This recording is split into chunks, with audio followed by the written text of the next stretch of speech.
Шыңғыс хан 29 бөлім. Алтай тауы. Моңғол хандығының төмен басы Елубұхы ханның әмір бойынша алдыңыздан шығып тұр. Сіз Алтай бөктеріне қоныс теуіп жатқан Елугінің туғанысы Елубұхы қолғасы боламсыз? Иә, дәл айттыңыз. Сол Елубұхы мен болам. Елубұхы қолғасы, онда сіз елге шапағатым, ол игілікті істеп жатыр екенсіз. Сондықтан да мен осы арада бірнеше күн аялдағым келіп тұр. Биылғы түсім қандай болды? Түсім жайын сұрардан бұрын егіс жайын сұраңыз. Елубұхы қолғасының мына сөзінен данышпандықтың лебі аңқып тұр ғой. Қанекей, мархабат. Сізге жүзім мен мейіз және жүзім шарабын әзірлетіп қойдым. О, түгелде жүзім болды ғой. Ертең тек қана қауын қарбызбен күтемін. Дәуеншен қарбызы, құмыл қауыны, көкше қауыны. Қанекей.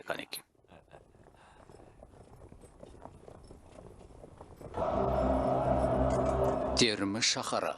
Қалаға шабуыл жасаған моңғол әскерлері қатты тойтарысқа ұшырады.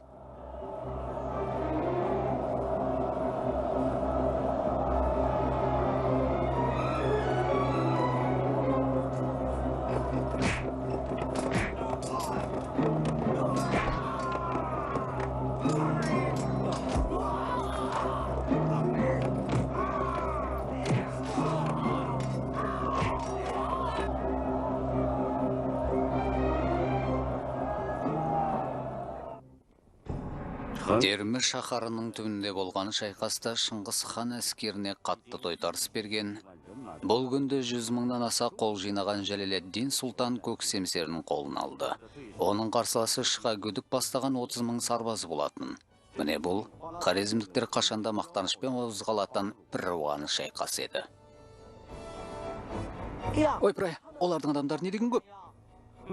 Олардың адамдары көп болса, біздің адамдарымыз одан да көп. Бастайық. Тіпті аз болған күнде де қаза болғандардың кегін алу үшін жан аямай шайқасамыз. Қараңдар, олар қазан шұңқырға түсті. Бұлар тіпті әскерін қалай орналастыру керектігін де білмейді екен. Біз дәл осы сәтті пайдалануымыз керек. Хорезм сардарлары, бұған дейінгі масқара жеңілістеріміздің есесін қайтарып дұшпаннан кек алатын кезіміз келді. Нишапур қаласы қазір от қоранып жатыр. Айналасы қара түтіннен көрінбейді. Біздің Термі шаһарында түгелдей өртеп жіберді. Өйткені олар мұнда үлкен қарсылыққа тап болды. Тіпті олар жүкті әйелдердің ішін жарудан тайынбады. Хорезм сарбаздары тура келген ажалға қаймықпай қарсы тұра білейік. Біз дұшпанға ойламаған жерден ту сыртынан келіп теміз. Қарсы келген жаудың басын алыңдар. Бұл шешуші шайқас. Бәрі де бүгінгі шайқаста шешіледі. Жәлеледдин сұлтан. Әне Жәлеледдин. Жәлеледдинді тірідей ұстайық. Сонда Хорезмнің қосымы өзінен өз құриды. Алға! Сап түзендер, қатарларың берік болсын. Моңғолдарға қарсы шабуылға дайындалыңдар. Қатар түзендер. Садақшылар, моңғолдардың бетін қайтарыңдар.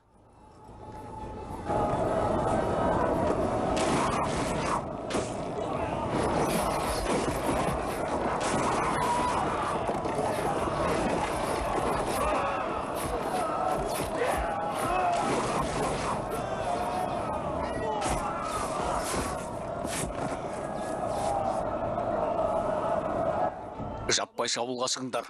Бірде-бір моңғол тірі қалмасын. Аяусыз соғыңдар. Алға!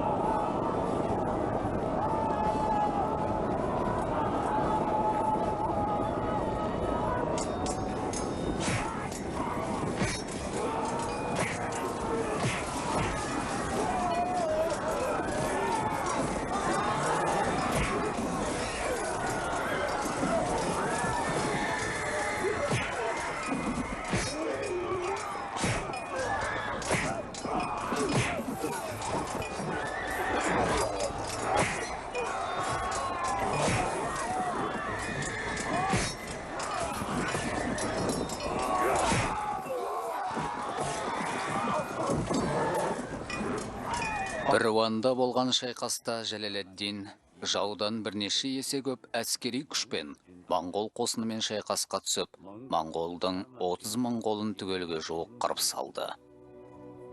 Шыға күдік небәрі 100-ден аса сардарымен қоршаудан әрең қашып шықты.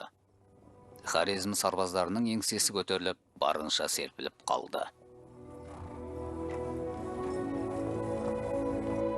Саған берген 30 мың адам түгел өлді ме? Қақан, мен өлтіріңіз. Бұл менің қолбасылық істегі біліксіздігімнен болды. Жәлеледдиннен сондықтан жеңілдім. Анам ұлының үмітін ақтамадым. Мені өлтіріңіз. Жоқ, шыға күдік. Сені шешемнің бауырына салып алған боласың. Шешемнің әмірінсіз мен сені өлтіре алмаймын. Апа.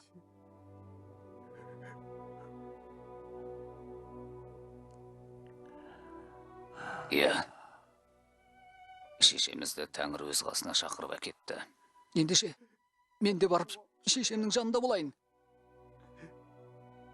Ол кісіге бір қол қашын серік болуда. Менің қолымнан келетіні, ол мейірім төккен балаларын аман-есен елімізге, оның зираты тұрған жерге алып қайту. Қақан! Жә, мен сол Піруанға барам. Қаза болған 30 мың сарбазды аза тұтып жер қойнына береміз.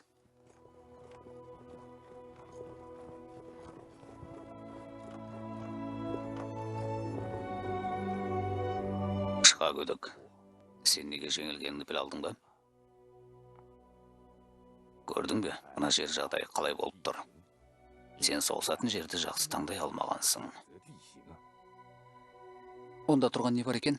Жаяу қосын соғысқанда адамды бір жерге топтап, 4 бұрышқап шеп құрған қолайлы.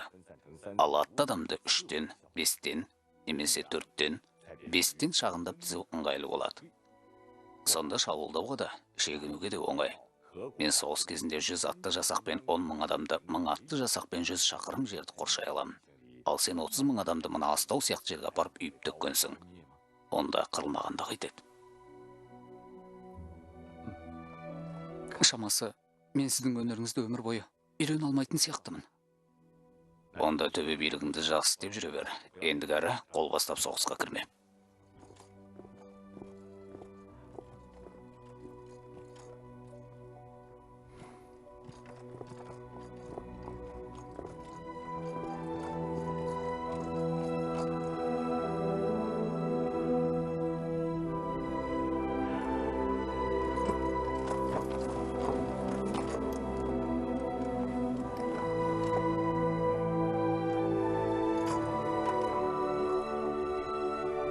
Өзіммен бірге мал баққан туысқандарым. Менімен бірге меркіттермен, татарлармен, жажыраттармен, керейлермен, наймандармен соғысқан туысқандарым. Менімен бірге ұзақ сапар жорыққа бірге аттанған туысқандарым. Сендер Піруанда мерт болдыңдар. Бұған дейінгі соғыстарда да үлкен ерлік жасадыңдар. Енді міне Моңғол ерлеріне тән атақ даңқтармен осы жерде қаза таптыңдар. Моңғол еркектері армандайтын атақ абыроймен ақтық майдан үстінде мерт болдыңдар. Жат елде қаза болып, жат жерге жерлендіңдер. Бауырластарым, топырақтарың торқа болғай. Жатқан жерлерің жайлы болғай.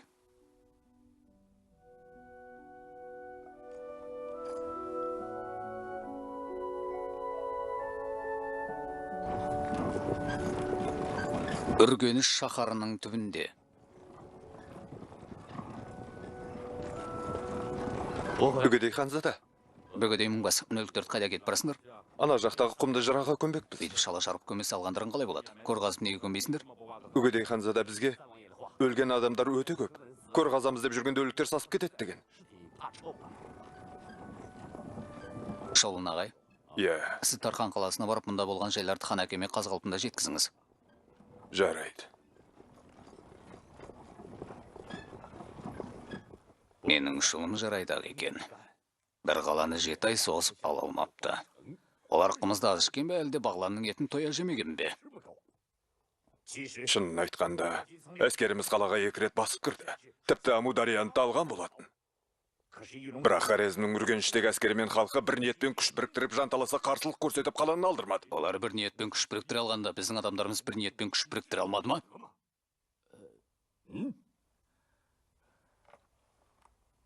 Қахан, шолуын қолбасы бірдеңеге күмілжіп тұрған сияқты.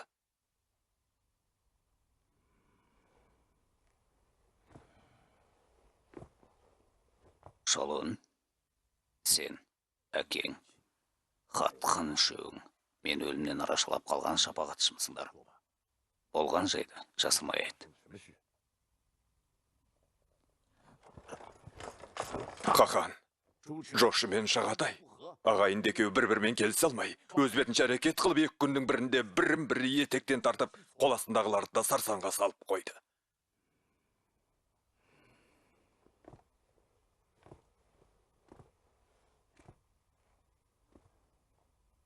Олар тағы да таққа таласып жүрді ме? Бұл жағын білмедім. Қахан, бұл істе менің аздап хабарым бар. Сіз Үргенішті Жошы ханзаданың хандығы деп ұйғарған болатынсыз. Ол сондықтан да Үргеніштегілерге барынша қайырымдылық жасап, жаудың өздігінен тізе бүгін тілейді. Астана білінбей аман қалса екен деп ойлайды. Ал Шағатай ханзаданың хандығы Самарқандта болғандықтан, оның мақсаты қаланы қиратып, мал мүлкін талап әкету. Үргеніш қандай күйге ұшырайды, онымен санаспайтын көрінеді. Зәбіксе қабылдаңдар, әйтпесе қырыңдар. Бұған не таласатын бар? Шыға көдік бармын. Сен Үргенішке шолмен бірге барып, Жошының бас қолбасылықтан алынғанын, Үгедейдің бас қолбасылыққа тағайындалғанын ұқтыр. Бір айға жеткізбей, қалайда Үргеніш қаласын алатын болсын. Хоп. Қанеке, Мөлке Тодық Бамен қамалында оққа ұшыпты. Кім дейсің? Шағатай ағамның ұлы және мұрагері Мөлке Тодық. Ол қайда? Сүйегін алып келді.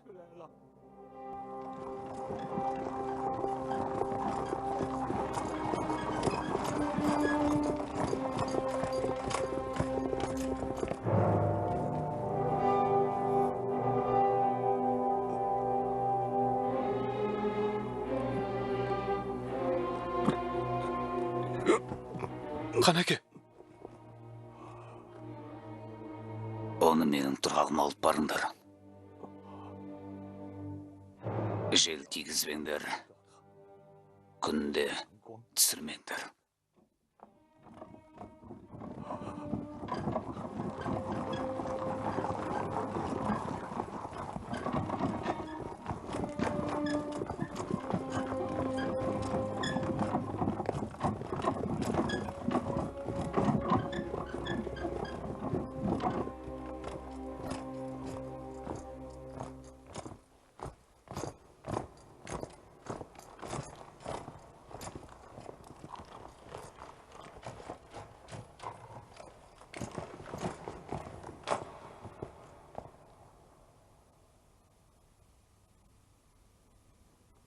Барындар. Сендер қайта беріңдер. Мені бір сәт немере Мөлке Тодықпен оңаша қалдырыңдар.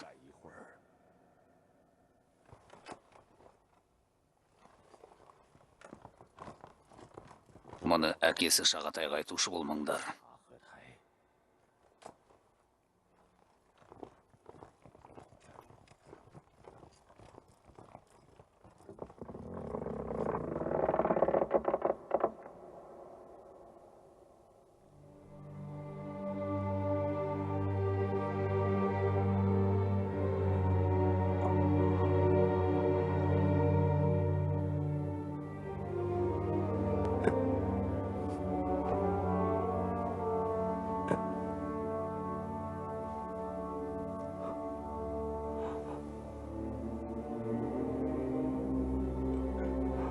Мөлке Тодық. Немерем менің. Атаң әлі тірі жүргенде өмір жолын енді ғана бастаған сенің кетіп қалғаның қалай? Әлде хан әжеңді сағындың ба? Мына мен сияқты қарияға жаның неге ашымады?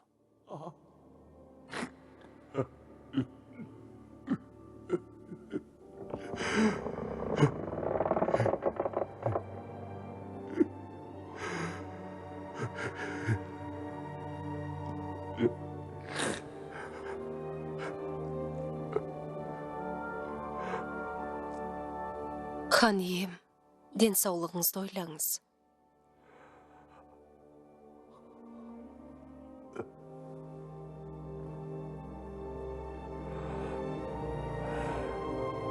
Жарлығымды жеткіз.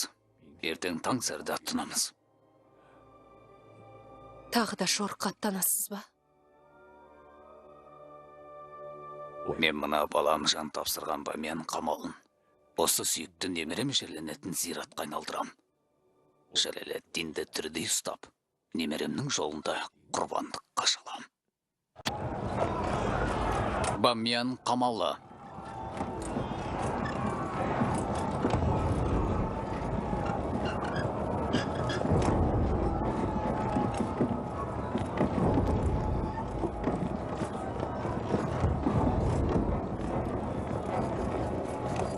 Жарлығымды жеткіз. Бамиян қаласы теңіз болып кетсе де, мен оны қара топырақпен жабам. Бұл өңірді қу тақыр шөлге айналдырам. Бұл маңда енді қылт еткен шөп, қыбырлаған жәндік болмасын. Монғолдарды өртеңдер! Монғолдарды өртеңдер!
Оуды умен қайтарайық. Қондырға отқы салып, май қазан дәлдеп атындар.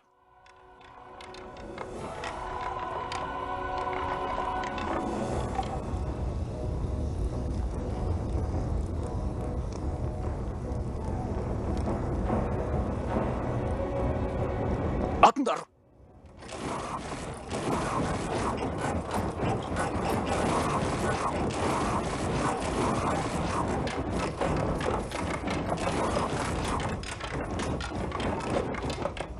Қашыңдар, қашыңдар, қашыңдар.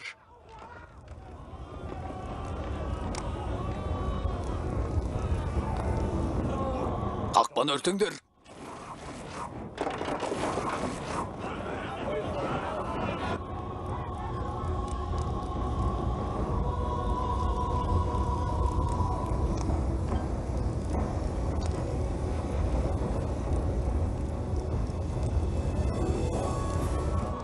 Қақпаны түйгіштеп ашыңдар. Түйгіштеп ашыңдар.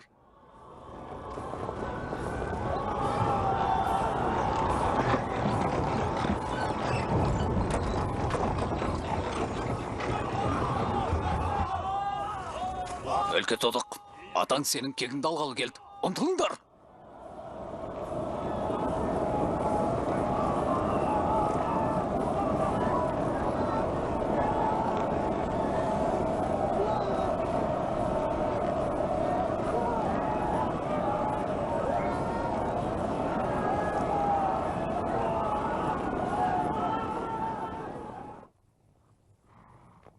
Жошы, осы қоштасудан соң біздің енді қай заманда жолығатынымыз кім білсін? Осы жерде Моңғол сахарасына ең тез жүргенде келер жылдың ортасына қарай жетуге болады. Шешемнің жасы да жетті. Ең болмағанда, жанында болып перзенттік қарызымды өтей алмайтын болдым. Біз көп кешікпей қақанға жолғамыз. Ол кісіге айтар сәлемің бар ма? Не демекпін? Хан әкемді қатты ренжітіп алдым. Көңілінен шығар ұлы бола алмадым. Мұным да жақсы болды. Хан әкемнен алыста жүріп, оны ендігәрі ренжітпейтін болдым. Жолға шығыңыздар.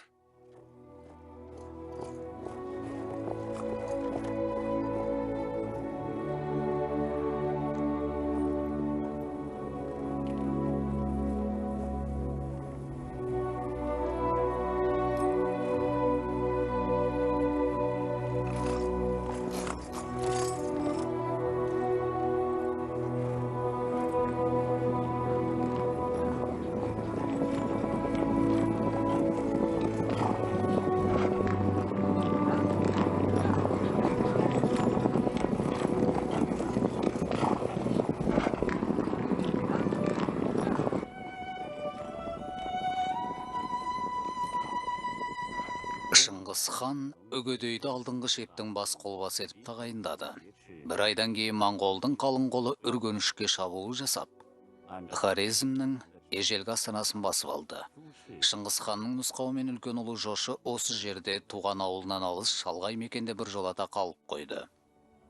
Жебе мен Сүбедей бастаған қалың қол батысқа бет алып бара жатқан жолында Иракты, Әзірбайжан және грузин елдерін жаулап алды. Сөйтіп, өздерінің жауынгерлік күш қуатының мықтылығын осылайша танытты.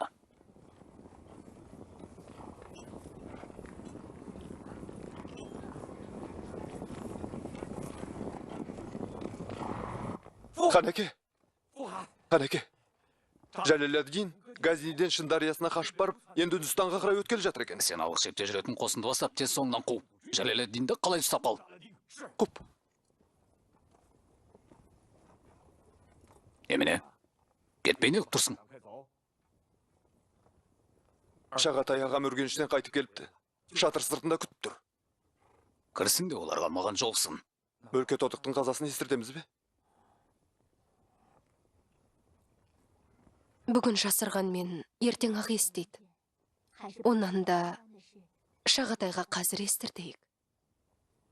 Кірсін де. Құп.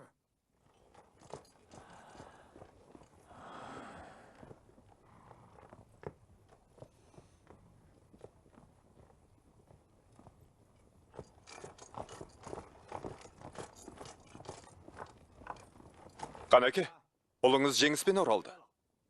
Еміне, жеңіспен оралдым дейсің бе? Ағайынды екеуің текеше тіресіп 7 ай бойы Үргеніш қаласын ала алмай, қаншама Моңғолдың сарбаздарын мерт қылдыңдар. Бәріңде күтіп отырған ата-анасы әйелдері бар. Елге қайтып оралғанда не беттеріңді айтасыңдар? Балаңыз күнәлі болды. Және де, заңдағы белгіленген тәртіп бойынша, қалалар мен қалашықтарды алғанда, жиналған олжадан соғысқа қатынасқан және қатынаспаған нояндар бірдей үлес алатынына қарамастан, сендер бәрін өздерің бөліп алып, не басқа сардарларға, нен хан ордасына түк қалдырмапсыңдар. Алты мен Құсардың істеген істері сендерге сабақ болмады ма? Балаңыз күнәлі. Үгедей, сен бүйте берсең, мен тағымды саған қалай сен тапсырмақпын. Шағатай, сен келешекте үш өзеннен алыста қалып, Самарқанға патша болғалы отырсың. Сен осыған лайықсың ба? Хан әке. Әлде мен қартайды. Өзіміздің де топшымыз жетілді. Енді әкеңнің тілін алмасақты болады деп жүрсіңдер ме? Әсіресе Шағатай, сен жүген құрық демеген асау сияқты айтқанға көнбейтін болып барасың. О не дегеніңіз, әке? О не дегеніңіз? Жасым 80-ге келсе де сіздің айтқаныңызды орындамасқа менің хақым жоқ. Рас па? Рас. Жарайды онда. Мен саған бір жаман хабар жеткізейін. Жылауға рұқсат жоқ.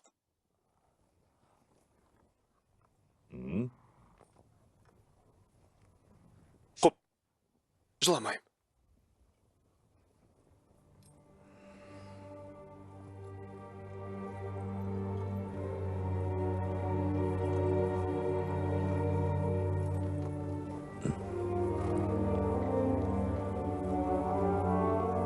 Ұлдарымның ішінен Таққа ізбасарлық ететін мұрагер таңдап ал. Үлкен ұлың Мөлке Тодық қаза тапты.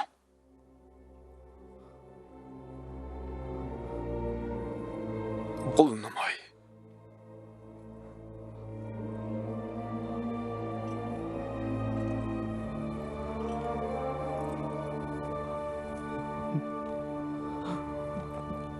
Сіз оған қамқоршы болам деген едіңіз ғой.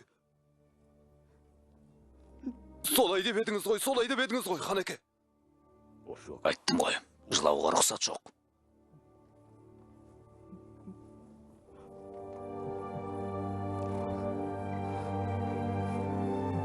Менімен бірге жорыққа тануға әзірлен. Жәлеледдиннің көзін жоямыз. Барыңдар. Құп, Ханеке.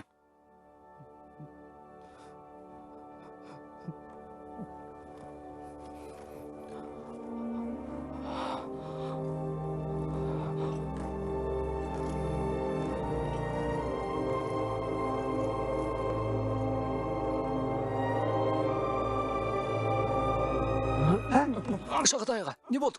Тұрыңыз.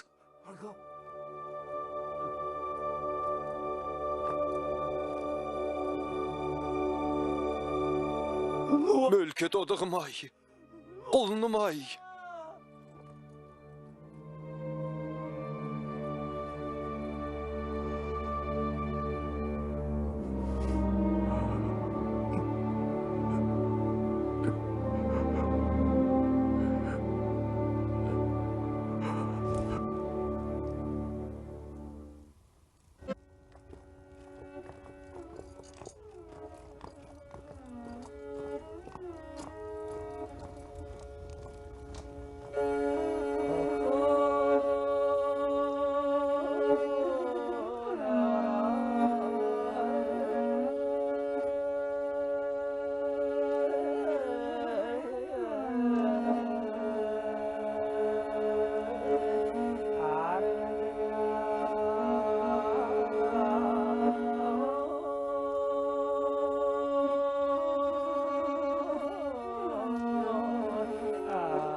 Барып, аналарға айт. Жасақтардың көңіліне қобалжу салатын мұндай әнді айтпасын. Олар елден кеткелі 3 жылдан асты. Елін жерін сағынды ғой, қайтсын енді. Елін жерін сағынса би билесін, күреске түссін. Тез барып айт.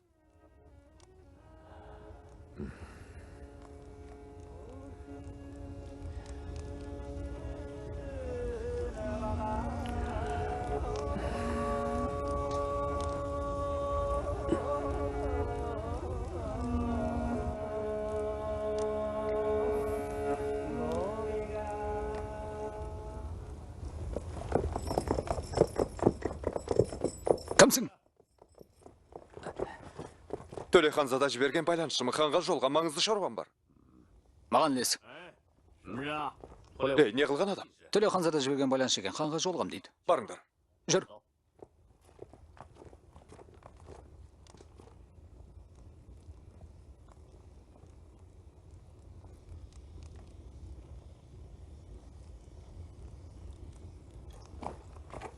Қақан?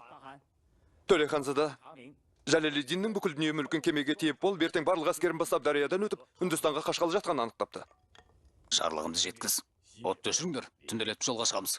Аттарыңыз зорғы бөлсе де, Жәлеледдиннің алдын бөгеміз.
қоршауды бұзып шығайық.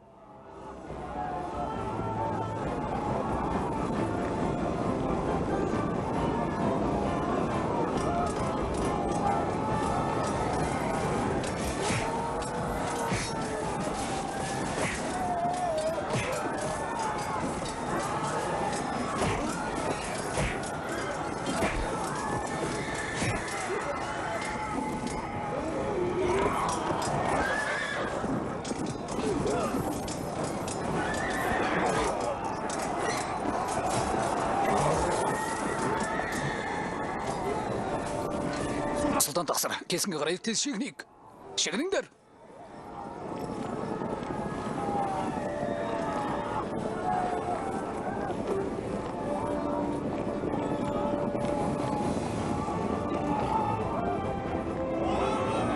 Жәлеледдинді дұрыстаймыз. Тұрыстаңдар оны. Тақсыр, аналарды қараңыз.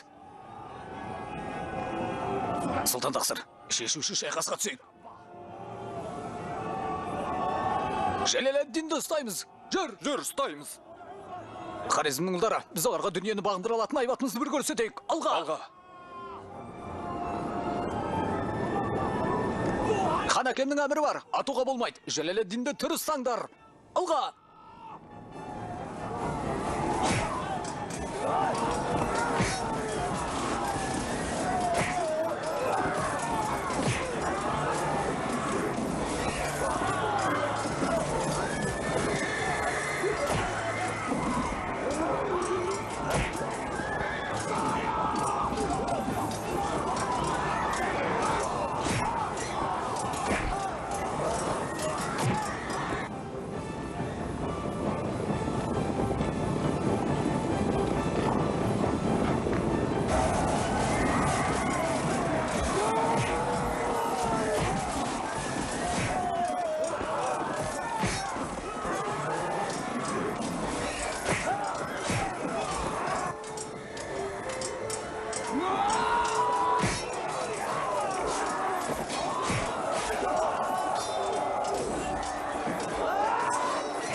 Сендер ұл таптырсаңдар, мына Жәлеледдин сияқты батыр таптырыңдар.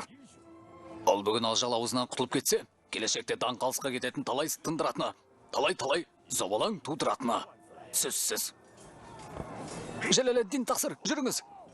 Тездетіңіз.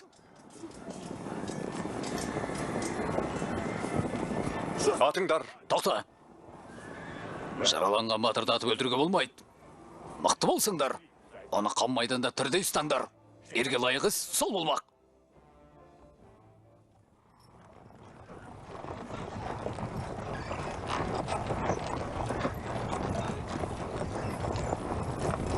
Мырза, мыналар не науқастан өліпті? Шағатай ханзада, біз бұлай таман барып әңгімелесейік.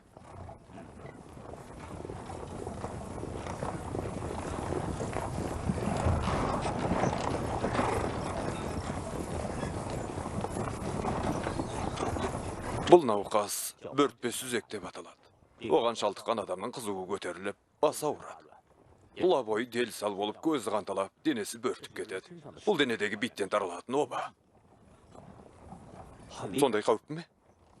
Иә. Егер тарала беретін болса, бүкіл қосынды құртады. Солай болу мүмкін бе? Әсілінде, денедегі битті құрса, жұқпалы аурудың жолын кесуге болады. Бірақ моңғолдардың заң ережесінде сарбаздардың киім жууына тыйым салынған. Сондықтан бұл өте қиын. Мырза, бір амалын табыңыз. Менің Самарқандта сақтаулы тұрған дәрі-дәрмектерім бар. Сіз менің жазған дәрілерімді тез арада әкелдіріңіз. Бәлкім бір амал болып қалар. Жарайды, ендеше тез жазып беріңіз, мен адам жіберейін. Мақұл. Қане.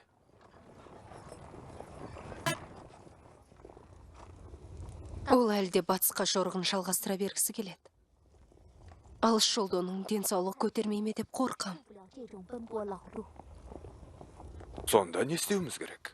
Ол күні түн ойлайтын дау өлімінің ғұламасы Чаңчың Самарқанға келді, бірақ ол өзінің қалың қолын алып кетуге келісер емес. Иә, бір амалын табуымыз керек.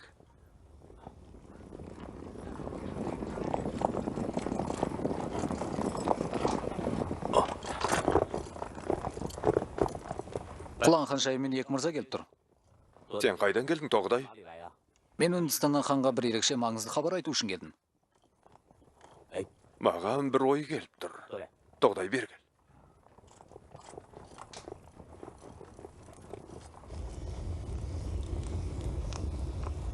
Біз оны таба алмадық, хан. Ол жақта сондай ыстық. Тура бір қи жаққан пештің ішіне кіріп кеткен сияқтысың. Ыстыққа шыдай алмай бірнеше сарбаз өлді. Сондықтан да хан ием, Добы Құруш мені іске жіберді.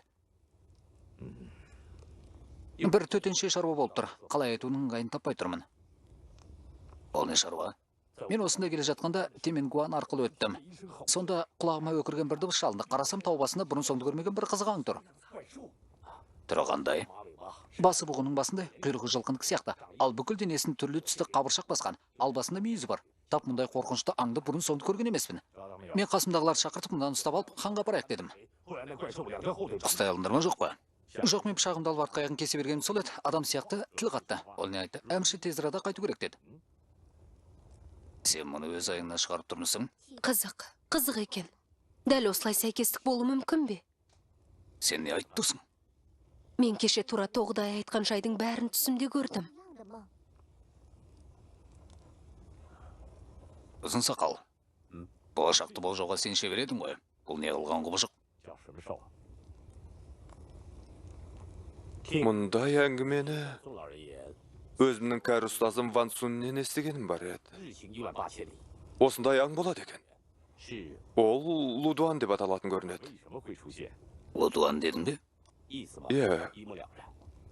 Ол...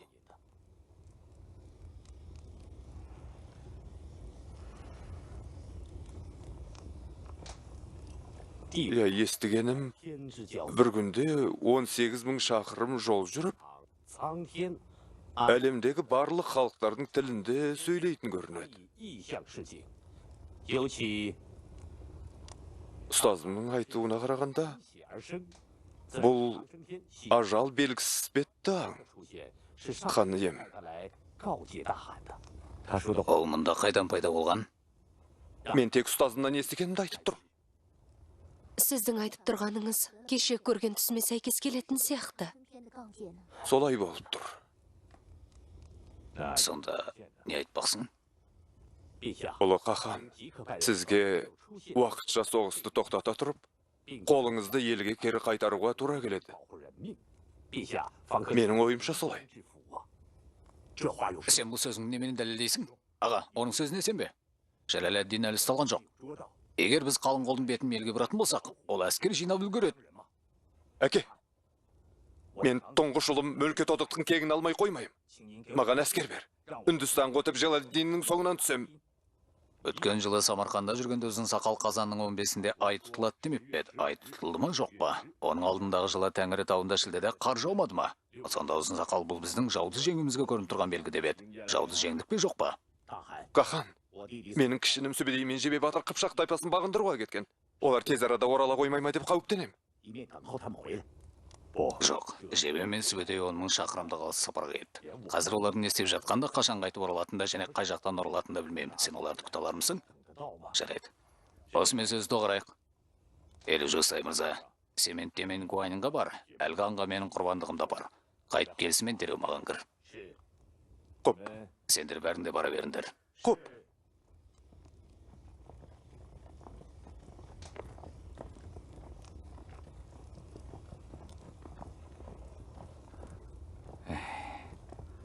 Елі Жосай мырза, сіздің болғаныңыз қандай жақсы болды?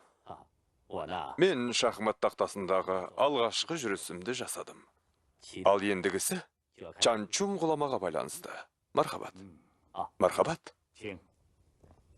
29 бөлімнің соңы.